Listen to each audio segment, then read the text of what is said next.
Hello, and welcome to Grade.com Talks With. Today, we're talking with Dr. Nancy Press from Child Aid, an organization that is transforming how reading and literacy are taught in Guatemala and creating classrooms that work. And if you're new to our podcast, please press subscribe button either on YouTube or your podcast app, because today we're going to learn about an organization that believes all children deserve access to a quality education and the opportunity to improve their lives, contribute to their communities and their world. Hello, Dr. Nancy Press. Welcome to Grade.com Talks. We're excited to have you here. Thank you. I'm very excited to be here. Thank you. Wonderful. Could you please describe Child Aid for someone who is not familiar with your work? Sure. So we believe that literacy and education are pathways out of poverty for individuals and also for communities. We think that education is the ground on which many other advantages in life are built. And maybe most is important, people are deep into their ability to solve problems and to have a better life than they thought they might be able to. Child Aid, as you said, works in Guatemala, which is one of the poorest countries in the Western Hemisphere. It's a place with enormous beauty and diversity and thousands of years of habitation. The Mayan groups we work with have been living in that area for 4,000 years. But it's also a country that's scarred by 33 years of civil war, has some of the worst malnutrition and income inequality in the world, and the lowest rate of literacy in all of Latin America. So Child Aid obviously can't solve all these problems, but we can help provide the tools that we think can help do them, starting at the root, which is children's education. Absolutely. Education is a pathway to building a better quality of life. And if more children across the world, like especially in Guatemala, have access to education, and also the education that is being taught is very children-focused and progress-focused rather than just classrooms, that will enable a society to improve and future generations to make a change in their communities. So the fact that your organization is describing that and is working towards that is wonderful. You mentioned several issues why you're working in Guatemala and how Guatemala is one of the poorest regions in Western Hemisphere. But could you please describe in more detail the problem with education system and how the schools work in Guatemala and how they are creating barriers for children into becoming more literate? Sure. So one of the things about Guatemala that's a little different is it is not a place where everybody is impoverished. It's a place where there's, as I said before, this enormous disparity between people in the elite, I guess, who are very affluent and the rest of the country. And a lot of that is based on the fact that more than 40% of the population identifies as indigenous, as Mayan. They live in rural highland areas. That's where we work. Gorgeous coffee growing, but they're really, in terms of services, are really pretty much starved of the resources that could be brought to them in the rest of the country. So, one of the things that we found pretty shocking was when we discovered that teachers in Guatemala only have to have, in primary school, elementary school, only have to have a high school education. And they don't have any practicum, in classrooms where they go and they're apprentices to other teachers. And then they get dropped into these classrooms, which have almost no resources. When we started working in Guatemala, you'd walk into a classroom and there'd be absolutely no books. I walked into one classroom where a teacher was ripping up newspapers and handing out pieces of paper to the kids so that they could see what text written on paper looked like. So that's actually why we started with book delivery, and we've so far delivered close to 700,000 books in Guatemala. But kids don't learn to read just by having a book put in front of them, not if they don't have parents who read to them, et cetera, et cetera, et cetera. So we finally honed in on the fact that the only thing that was going to change the educational system was better training for teachers. And so we have developed, based on sort of international best practices, a 3-year program of workshops in a school followed by 3 in-class coaching sessions for each teacher. So that's like 24 workshops,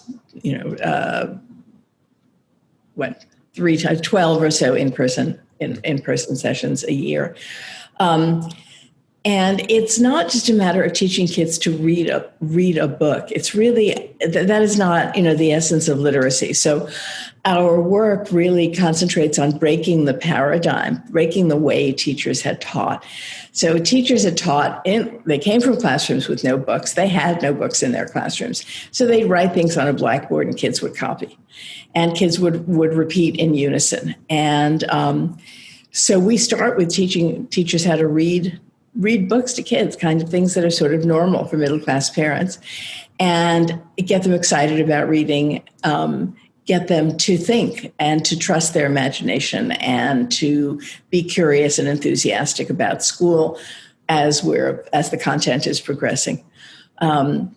Teachers find it really sort of a revelation that they can do this, that they can interact this way with their kids. And so we haven't had trouble getting people to want to go through the program. Nobody wants to do their job badly. The satisfaction comes from doing it well. And so we help, while we're helping kids, we're also helping teachers be more satisfied in changing the whole culture of the school.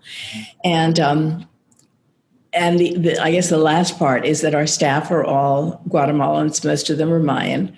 We put them through a training program and then help them run the organization a lot by themselves. A lot of kids come into school in those areas and they don't speak Spanish. They speak an indigenous language that they heard at home. This is a problem in many parts of the world. So right away they're behind. They don't understand the language. So we work with ways of bilingual education, but also on a more subtle level. These kids are indigenous Mayan. Our staff who come in are also indigenous Mayan, maybe wearing the clothes that with 4,000 years of history, but instead of being seen as lesser than, which is the general feeling in Guatemala, they're seen by these kids as role models. People who look like them, like the kids, who are in positions of authority and are successful. So it's there's both the direct approach of training teachers and there's a lot of this indirect stuff. Mm-hmm. Wow, that's very beautiful. Thank you for clarifying that Guatemala, there is a high wage gap. There is a high wealth gap between affluent people and between Mayans. And the indigenous people don't necessarily get enough funding for the schools, don't necessarily have the tools that are available to other part of the population. And the approach that is needed to schooling the children from indigenous communities requires individual approach, requires a different approach. And the fact that you have your staff members are representative of indigenous communities and they work with the children from indigenous communities, and now you mentioned they are role models and the teachers are role models, as well as when you mentioned that the cycle, it's not necessarily the fact that teachers don't want to teach great things to children, but it's the fact that they were not taught the right way themselves. That's why we need to break that barrier of teachers getting a good education and then teaching that good resources, good knowledge that they received back to the community. So the fact that you are working into breaking that cycle is the first step to changing how schooling and education system works in those communities that you work in Guatemala. As your organization has such a comprehensive approach, a solution for the educational and schooling problems, literacy problems in Guatemala. One part you mentioned about training teachers and one-on-one coaching. But could you please describe that process in more detail? How do the teachers come to your program, or how do you facilitate the learning experience for them? So we started out just working with a couple of schools, but at this point, what we do is we're working in 4 departments in Guatemala. Departments like a state for U.S. listeners, and we are certified by the Ministry of Education to offer our program throughout Guatemala.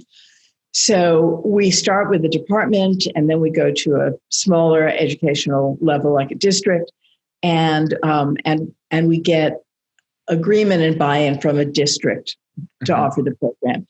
And then the head of that district helps us select schools that he think would be good schools to start with the idea that eventually we'll work in all the schools in the district, but somebody might say, there's a really strong teacher here, or there's a really strong principal, why don't you start with them? In the new district that we just moved into before the pandemic, we are working in 2 school districts, 33 schools. So we then have a meeting with the school director, the school principal, and we get that person's buy-in. And then our workshops are made in service days.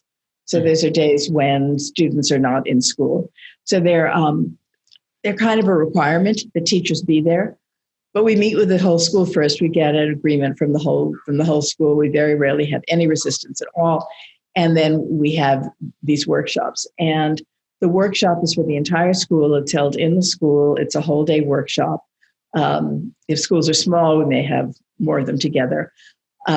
We have a curriculum that goes through all of the sessions, starts with the easier stuff, although we talk from the very beginning about breaking the paradigm. Actually, it translates almost directly into Spanish. And we talk about how their classrooms are going to be different. At the end, we're working on a video that will actually show that. And then we start with the easy things like reading aloud to your kids, and then move on to things like how do you ask questions that really test not comprehension, but understanding and critical thinking. We work on writing at later workshops. We show teachers how to assess the levels of ability of different students in the classroom and how to work by breaking kids up into smaller groups. And we work really hard to get them to integrate the books that we're giving them into their teaching. Not just, the Ministry of Education wants kids to read for 20 minutes in the morning. That's not what, that's great. But books are to be used as content in classroom. And then on a school level, we help schools set up libraries and lending libraries. And we've had a few schools where teachers have spontaneously set up their own book clubs among teachers because it's not really a culture of reading. So, and I would say that's the basic, that is the basic thing. Workshops.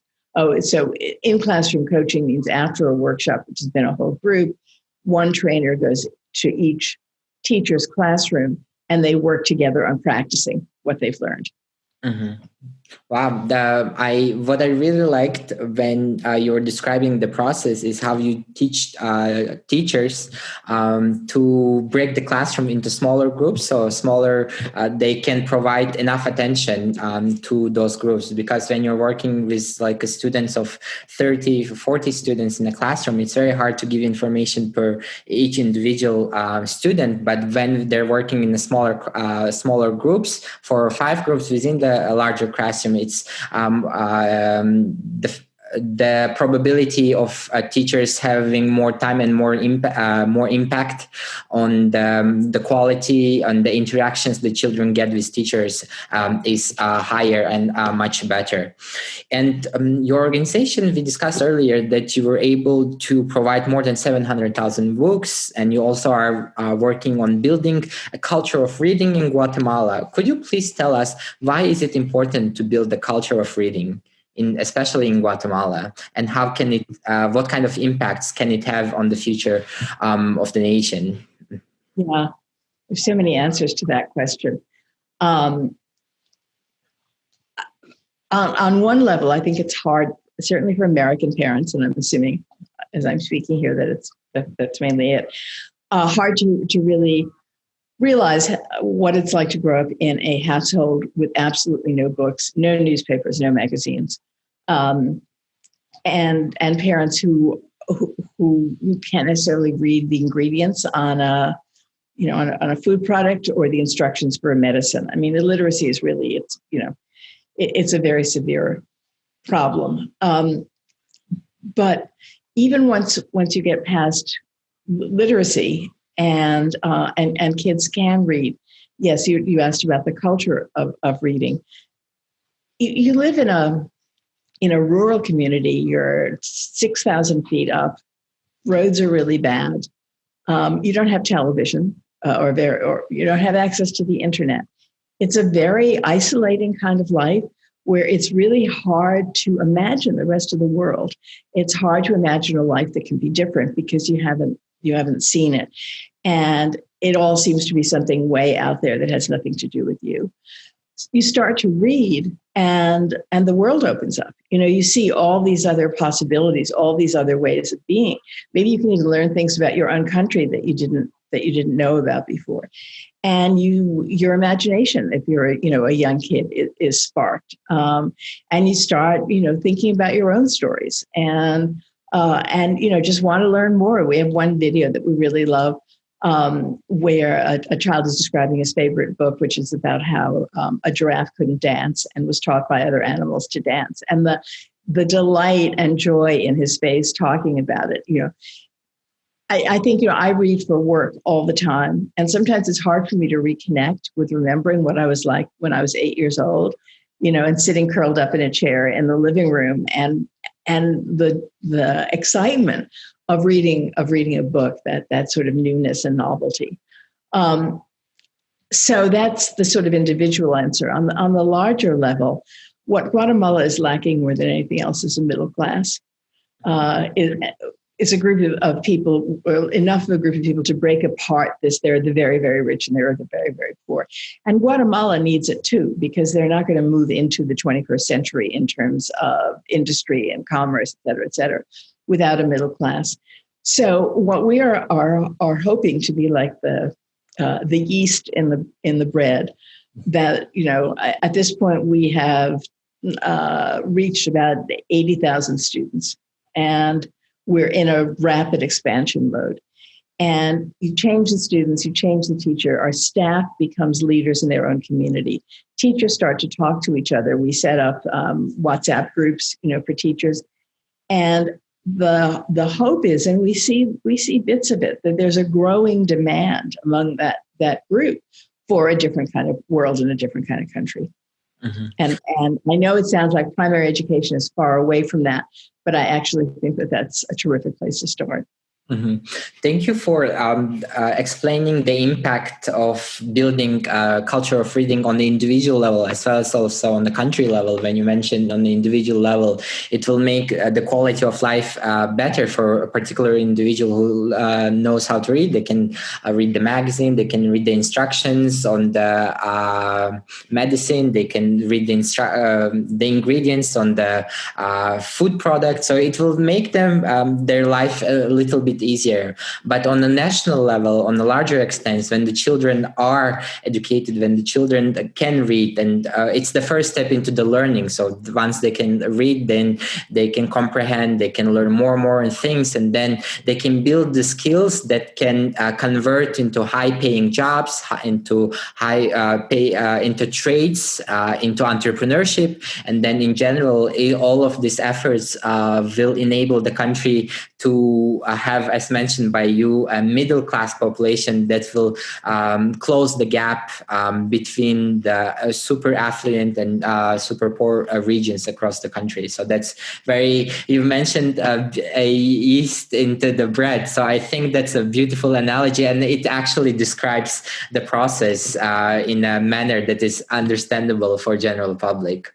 And you described a story that how a child was able to read and how the storytelling impacted his life. But could you please describe also a story of how when a teacher went through your training teacher program and how it impacted their life and their teaching experiences going forward?